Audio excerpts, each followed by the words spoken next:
ओयोचं example, Riteish Agarwal, ज्यांनी 19 वर्षाच्या वयात ओयोची सुरुवात केली. हॉटेल्सचं मॅनेजमेंट करून त्यांनी आज करोडोची कंपनी उभी केली. बरं, ह्याच्या आधी सुद्धा तुम्हाला आश्चर्य होईल की हा मार्केट एक्झिस्ट करतच आहे किंवा करत होता. तुम्ही लोणावळ्यात जा, लोणावळ्यात जा आणि तुम्ही बघाल हे जेवढे सगळे रिसॉर्ट्स आहेत ना वेगवेगळे, नावं सगळे पाट्या सगळे वेगवेगळे दिसतील तुम्हाला. पण त्याला मॅनेज करायचं काम कोणतरी एक वेंडर करतोय. ओके. येत आहे का लक्षात? म्हणजे ओयोनी काय केलं तर ओयोनी ब्रँड बनवला प्रॉपर्टी मॅनेज करायचा, पण ती इंडस्ट्री आधीपासूनच होती. ओके.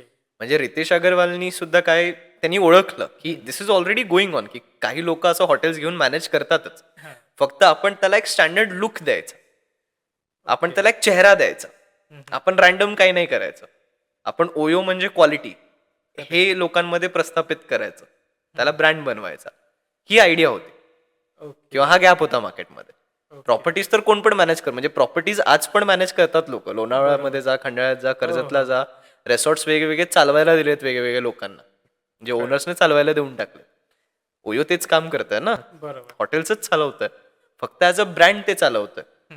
सो इथे तुमचं एज मॅटर नाही करत, अगेन तुमचं विजन मॅटर करतं.